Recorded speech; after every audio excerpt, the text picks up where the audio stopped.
Le premier film d'ici complètement déconnecté du DCEU. Alors qu'est-ce que ça pouvait donner? Eh ben personnellement j'ai trouvé ça plutôt pas mal. On voit ça tout de suite.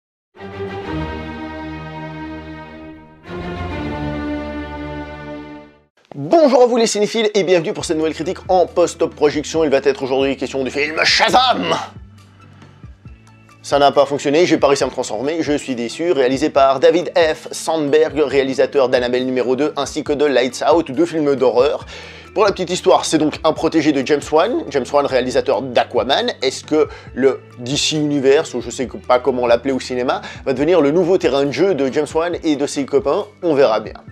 Un petit retour d'abord sur Shazam lui-même, à savoir Captain Marvel, le vrai, l'unique, on va dire l'original. Non, l'unique c'est absolument pas le cas, mais l'original. Il a été créé à l'époque dans un truc qui s'appelait Fawcett Comics, et il s'appelait Captain Marvel. Il a été utilisé pendant plusieurs années, et au bout d'un moment, les ventes de comics c'était plus ça, donc le personnage a été mis au placard. Au bout d'un moment, DC a récupéré le personnage, et a commencé à l'utiliser sous son nom d'origine, donc Captain Marvel. Mais le problème c'est qu'entre temps, il y a eu un certain Marvel Comics qui est arrivé, et qui avait un personnage qui s'appelait Captain Marvel, donc la version masculine à l'époque. Du coup, chez DC, ils ont dû changer le nom du personnage, et il ne s'appelle plus Captain Marvel, il s'appelle désormais Shazam! Au casting de ce film, on a plein d'acteurs, mais bon, je vais pas tous vous les dire, parce que sinon on n'est pas sorti de l'auberge, mais il y en a plein qui apportent un petit truc, je trouve. Alors, on a Zachary Levi, il paraît qu'il faut le dire à l'américaine, c'est-à-dire Zachary Levi, on va dire Zachary Levi. On a Asher Angel, donc Zachary Levi, il fait Shazam version Shazam, super-héroïque grand. Asher Angel, lui, il fait la version adolescente, donc celui qui a 14 ans. On a Mark Strong qui lui fait le méchant, et on a Jack Dylan Grazer qui fait le frère meilleur pote de Shazam, enfant, et en fait adulte aussi, pour faire simple. Alors, qu'est-ce que j'ai pensé de ce film? Est-ce que je le trouve excellent? Est-ce que je le trouve mauvais? Quelle note moi je lui donne personnellement?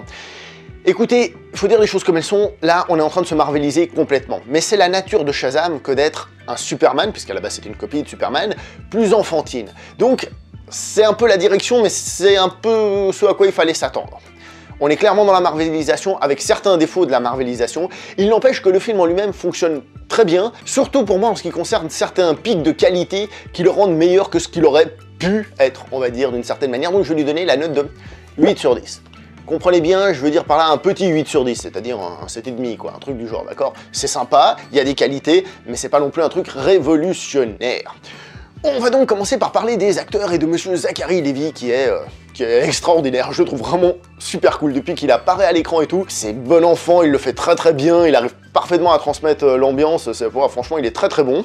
Là-dessus, il n'y a pas grand chose à dire. Pour la version enfantine donc de Shazam, donc j'ai dit monsieur Asher Angel, je lis toujours pour ceux qui se demandent ce que je regarde. Je l'ai trouvé aussi excellentissime. Honnêtement, je trouve qu'il arrive très très bien à incarner son personnage, il arrive à être touchant dans une scène en particulier.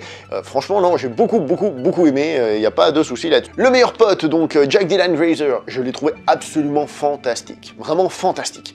Il arrive à avoir un côté cool, sympa, il passe bien à l'écran. Ça fonctionne très très bien, mais plus que tout, ce qui fonctionne dans ce film, c'est l'alchimie entre les acteurs et les personnages qui fait que ça fonctionne superbement bien. Il y a une ambiance super sympathique, comme j'ai dit, l'humour et tout ça, mais ça marche, tout ça, ça s'imbrique et ça fonctionne très bien. Mark Strong, il est très bon, mais il fait un petit peu un méchant un peu quelconque. C'est un petit peu dommage parce qu'au début, on donne les motivations qu'il a, pourquoi est-ce qu'il est motivé à faire ça, et c'est des motivations qui sont tout à fait compréhensibles. Honnêtement. Mais le problème, c'est que plus le film se développe, plus ça devient juste un gros méchant qu'il faut taper dessus, et puis voilà quoi. C'est un peu dommage. Puisque j'ai parlé des acteurs et des personnages, je tiens à dire qu'il y en a d'autres, par exemple celle qui fait la petite sœur, qui est toute choupinette dans le film, je trouve ça passe superbement bien, et même, je trouve par exemple que cette famille, elle arrive à dégager un petit truc sympa, décalé, mais qui en même temps dégage quelque chose de très positif. Franchement, j'ai beaucoup aimé. Franchement, ça fonctionne très très bien. Niveau humour, je vais pas vous le cacher, j'ai rigolé pendant le film, la salle a rigolé pendant le film, pas tout le temps, enfin en ce qui me concerne du moins, mais j'ai pas rigolé tout le temps. Il y a cette super atmosphère, très fun, très cool et tout, et il y a des moments où j'ai vraiment rigolé, et ça c'est vachement sympa, il faut dire les choses comme elles sont. Est-ce que c'est un humour anti-épique? Ben non, pas tant que ça, parce que ce film est un peu une espèce de parodie. C'est et un film de super-héros et une parodie à la fois. Vous voyez ce que je veux dire? Vous me direz que ça peut faire un petit peu Deadpool, ouais, d'une certaine manière, sauf que cette fois-ci c'est beaucoup moins méta, c'est-à-dire on fait beaucoup moins de blagues aux spectateurs directement, on fait des blagues dans le film en lui-même, même si évidemment il y a des comparaisons avec les autres super-héros, donc il n'y a pas de souci. Personnellement, j'ai trouvé que c'était entre le très sympa et le drôle. La réalisation, j'ai été surpris en bien, déjà parce que le réalisateur n'a jamais fait un blockbuster du genre, et je trouve qu'il s'en tire franchement pas mal, surtout sur certaines scènes où il y a un effort qui est vraiment fait, et on voit que son background de réalisateur de films d'horreur lui a été utile parce qu'il y a un petit côté un peu film d'horreur, on va dire enfantin, on est proche un peu d'Harry Potter, pour donner une idée, quand Harry Potter partait un peu dans ses films un peu d'horreur. Donc on retrouve tout ça, mais bon, pour les enfants, je pense pas que ça les empêche de voir le film, hein. Il y a un peu cette direction-là, et on voit qu'il y a quand même un savoir-faire, ou du moins qu'il y a eu un travail là derrière sur certains trucs, parce qu'il y a 2-3 plans, tu te dis, on sent qu'il a travaillé là-dessus. Et le film en lui-même, sans être révolutionnaire tout le temps, hein, à part certains plans que j'ai trouvé surprenamment bons, il est totalement lisible, ça passe très très bien dans la réalisation, moi je dis oui, franchement. Le scénario, eh ben le scénario il est partagé justement parce qu'il y a cet humour très drôle, comme j'ai dit, cette famille, tout ça qui fonctionne superbement bien, il y a toute cette atmosphère là. Mais à part ça, l'histoire en tant que telle, et ça c'est lié au méchant, elle est relativement basique. D'ailleurs, bien qu'il joue un peu avec les codes du super-héros, le super-héros qui sauve les gens du quotidien, ça joue un peu là-dessus, mais on part tout de suite dans un truc de beaucoup plus épique et tout ça, c'est un petit peu dommage. Disons que le scénario permet de faire une origin story décalée, rigolote, avec un gros méchant, qui d'ailleurs est un méchant balèze, hein, pour ceux qui disent par exemple que Superman est trop craqué, bah Shazam serait trop craqué, bah là, Shazam il en chie. Donc non, moi personnellement, sans être folichon, le scénario je dirais que c'est là où c'est un petit peu plus...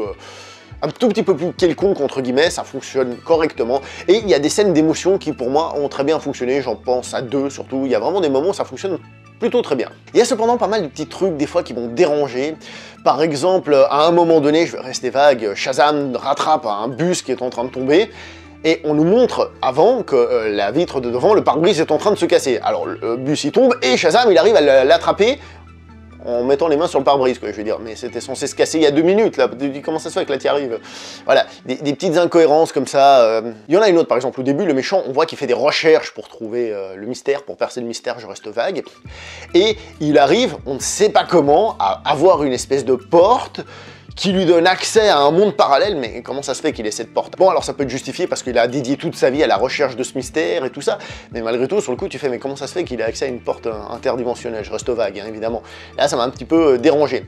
Il y a un autre truc qui m'a plus dérangé, cette fois-ci plus vraiment dans l'histoire en tant que telle. Je peux pas vous le dire parce que c'est un gros spoiler, mais il y a un moment donné, je me suis dit, mais je pense pas que dans la vie réelle, ça se passerait comme ça. Hein. Je pense que la police, je dis ça pour que vous essayiez de comprendre de quoi je parle, je pense que la police, là, franchement, elle aurait pas laissé passer cette situation, c'est pas possible autrement.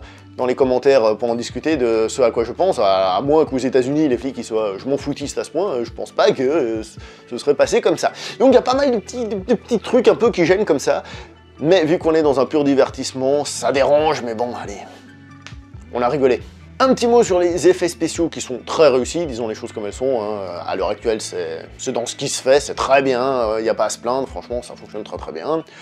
Un petit mot sur la musique. Alors, c'est pas une musique qui va forcément nous rester, hein. Je vous rappelle, dernièrement j'ai fait des vidéos sur Batman où j'ai parlé entre autres de la musique qui était utilisée dans Superman, de Richard Donner, dans le Batman de Burton, où on faisait de ces musiques qui nous restaient. Alors je vous avoue qu'à la fin du film, j'ai pas eu ce thème qui m'est resté, mais en regardant le film, j'ai trouvé la musique très très bonne en règle générale, et à des moments, ça se rapproche de ce genre de musique-là. Et ça fait vachement plaisir. Disons les choses comme elles sont. Hélas, qu'elles ne soient pas aussi mises en avant peut-être, pour être marquante. Mais croyez-moi qu'au générique de fin, hein, donc le générique se passe en 2 parties, hein, on va dire générique, je sais pas comment appeler ça, on va dire générique animé, hein, ensuite on a une scène mid-credit, hein, donc une première scène post-générique, et ensuite on a le générique qui suit, et ben dans cette deuxième partie où on entend la musique du film, et ben franchement c'est très très bien. Voilà, franchement j'adore ce genre de musique, y a pas à dire. Je vais me permettre de mettre une rumeur à la porte. D'accord? On disait que Henry Cavill faisait peut-être une apparition, un caméo dans le film. Je me permets de vous le dire, c'est pas le cas. C'est pas le cas. D'accord? N'attendez pas de caméo d'Henry Cavill dans le film. Et pourquoi est-ce que je vous dis ça? Bah parce que honnêtement, la seule chose qui manque pour Henry Cavill, c'est l'officialisation de Warner qui disent qu'il travaille plus et qu'il n'est plus Superman. Ce que personnellement, je n'espère pas du tout.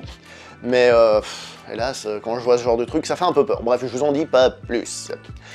Je vais parler donc, je vous ai dit qu'il y a les scènes post-génériques, mais il y a le premier générique, hein, on va dire, celui qui est animé. Déjà, il est assez rigolo parce qu'il remet d'autres personnages d'ici dans l'histoire. Et j'ai adoré la musique au passage. C'est tout ce que j'aime, c'est fun, c'est dynamique et à l'image du film. Franchement, j'ai beaucoup aimé la musique, mais ça c'est très personnel, on s'en fout. La première scène post-générique, je vais être tout à fait honnête avec vous. Si vous connaissez Shazam aussi bien que moi, c'est-à-dire que dalle. Oui, non, Shazam, je l'ai vu une fois, c'était dans Kingdom Come. C'est tout ce que je peux vous dire de Shazam. Vous voyez, donc je connais pas du tout. Cette scène, mid-credit, comme on dit, au milieu des crédits de fin, au milieu du générique de fin. Alors elle annonce sans doute un truc énormissime, trop cool et trop génial, mais moi, pour moi, voilà. Quant à la deuxième scène post-générique, eh ben, comme à mes habitudes, j'ai quitté la salle parce que j'ai d'autres choses à faire que de rester là pendant 3-4 minutes à regarder des noms qui défilent, même si la musique était cool, comme j'ai dit. Donc, au final, que les choses soient claires, on n'est pas en train de parler du film du siècle, on n'est pas en train de parler d'un film hyper ambitieux, on n'est pas en train de parler d'un film qui essaye de faire des choses, on est en train de parler d'un divertissement. Et dans le genre divertissement, eh ben, je trouve que ça fonctionne plutôt bien. Il y a aussi un petit côté Goonies à des moments, puisqu'on a des enfants. Ça fonctionne plutôt bien, l'humour fonctionne, c'est super léger, voilà. Et il y a même des scènes d'émotion que j'ai trouvé plutôt réussies. Que demande le peuple? Félicitations aux acteurs, parce que je pense qu'ils font beaucoup là-dedans, mais aidés par la musique et aussi par la mise en scène qui justement aide à faire tout ça. Enfin bon, bref. Je vous le recommande, ce film, personnellement, mais évidemment, c'est pas un film qui va révolutionner l'histoire. Mais ça, je l'ai déjà dit, donc je vais m'arrêter là. N'oubliez pas de liker, commenter, partager, on se voit prochainement pour une prochaine vidéo. Abonnez-vous, ciao tout le monde.